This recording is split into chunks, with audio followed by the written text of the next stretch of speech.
اس سے قبل وزیر داخلہ ضیاء الحسن نجار صاحب اور آئی جی سندھ نے ان اضلاع کا 3 روزہ دورہ کیا تھا، اور اس 3 روزہ دورے کا کوئی خاص نتائج سامنے نہیں آئے۔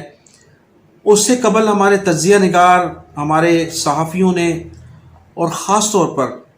جسٹس عقیل احمد عباسی صاحب جن کی سربراہی میں ایک اجلاس ہوا تھا کراچی میں، اس میں آئی جی سندھ صاحب نے برملا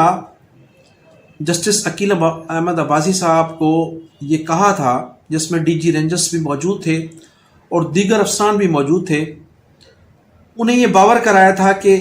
ان ڈاکوؤں کے خلاف جو 5 سے 6 اضلاع میں ڈاکو موجود ہیں، آپریشن اس وقت تک کامیاب نہیں ہو سکتا جب تک وہاں کے مقامی قیادت، وہاں کے سرمایہ دار، بااثر لوگ جب تک تعاون نہیں کریں گے، اس وقت تک یہ آپریشن کامیاب نہیں ہو سکے گا، اور میں اس طرح سے اپنی پولیس کو نہیں مروا سکتا۔ مقتدر حلقوں کی بھی ہماری یہی رپورٹس تھیں، اور آئی جی سندھ صاحب نے بھی اپنی جو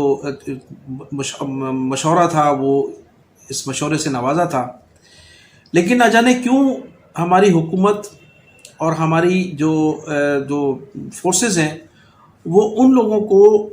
آن بورڈ نہیں لے رہی ہیں، اور نہ ہی ایسے لوگوں کو گرفتار کرنے میں دلچسپی رکھتی ہیں جو ان ڈاکوؤں کی سرپرستی کر رہے ہیں۔ جیسے کہ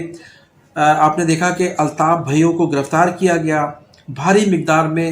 غیر قانونی مبینہ طور پر اسلحہ برآمد کیا گیا، اور پھر ایک ٹیلی فون کال پر اسے چھوڑ دیا گیا، اور جن لوگوں نے ان کو گرفتار کیا، جن لوگوں نے ان کو روک کر چیک کیا تھا، ان کو وہاں سے ضلع بدر کر دیا گیا۔ تو اسی طرح سے اگر بااثر لوگوں کو گرفتار نہیں کیا جائے گا، ان لوگوں کو ان ڈاکوؤں کے خلاف آپریشن میں استعمال نہیں کیا جائے گا، تو پھر اس آپریشن کی کامیابی کے امکانات صفر ہوں گے۔ اب صورتحال یہ ہے کہ حکومت کس طرح سے ان کو گرفتار کرے، کیونکہ اس پورے علاقے میں، جن علاقوں میں اس وقت ڈاکو راج ہے اور ڈاکو دندناتے پھر رہے ہیں، ان تمام علاقوں کا مینڈیٹ پاکستان پیپلز پارٹی کے پاس ہے۔ یہاں تمام منتخب لوگ جو ہیں ان کا تعلق پاکستان پیپلز پارٹی سے ہے، خواہ وہ بلدیاتی ادارے ہوں، صوبائی اسمبلی کے ممبر ہوں، قومی اسمبلی کے ممبر ہوں، یا سینیٹرز ہوں، تمام لوگوں کا تعلق پاکستان پیپلز پارٹی سے ہے، اور صوبے میں حکومت بھی پاکستان پیپلز پارٹی کی ہے۔ اگر پاکستان پیپلز پارٹی کی حکومت یہ چاہتی ہے کہ وہ سندھ کے لوگوں کو کچھ ڈلیور کرے اور سندھ کے لوگوں کی ہمدردی حاصل کرے، تو پھر انہیں امن و امان کو قائم کرنا پڑے گا، اور امن و امان اسی صورت قائم ہو سکے گا جب ان کرمنل لوگوں کی سرپرستی کرنے والے بڑے لوگوں کو گرفتار کیا جائے، جن میں اراکین اسمبلی ہیں، جن میں سینیٹرز ہیں، اور وزراء ان میں شامل ہیں، جو ان ڈاکو کا جو ایک گروپ ہے، تقریباً بتایا جاتا ہے کہ 400 سے 450 یا 500 ایسے ڈاکو ہیں ان اضلاع میں، جن کی وجہ سے پورے پاکستان نہ صرف سندھ سفر کر رہا ہے بلکہ پورے پاکستان میں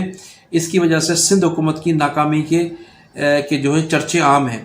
اور نہ صرف یہ ہمارے ان ڈاکوؤں کی وجہ سے پاکستان میں بڑی تشویش پائی جاتی ہے، بلکہ میں دیکھتا ہوں کہ انڈین میڈیا جو ہے وہ اب تسلسل کے ساتھ مزاح خیز جو ہے وہ تبصرے ان پر ہو رہے ہیں، اور وہاں تجزیہ نگار کہتے ہیں کہ یہ لوگ جو کشمیر کو فتح کرنے چلے تھے،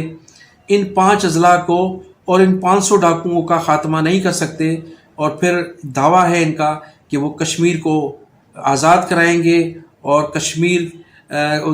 پر جو ہے وہ اپنے جھنڈے لہرائیں گے۔ تو اس قسم کی تبصرے بھی سامنے آ رہے ہیں، اور اس قسم کی جو ہے وہ سوشل میڈیا پر بھی اس قسم کے ٹویٹ دیکھنے میں آ رہے ہیں۔ لیکن ہماری صوبائی حکومت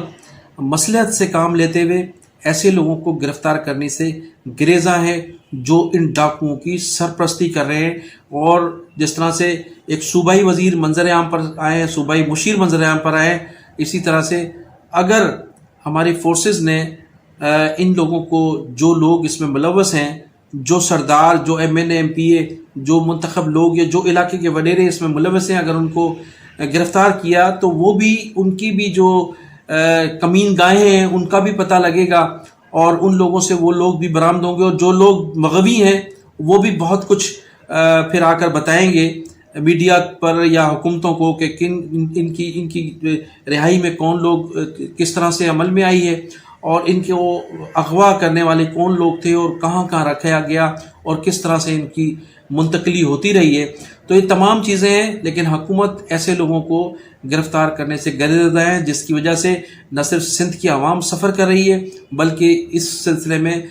پورا جو پاکستان ہے اس میں سندھ حکومت کے لیے ایک مذاق بنا ہوا ہے۔ تو میں انہی الفاظ کے ساتھ ناظرین آپ سے اجازت چاہوں گا کہ آپ میرے چینل کو سبسکرائب بھی کیجیے گا، کمنٹ سیکشن میں جا کے اپنی قیمتی رائے کا اظہار ضرور کیجیے گا، کیونکہ آپ کی رائے جو ہے ہمارے لیے راہیں کھولتی ہے۔ پاکستان زندہ باد۔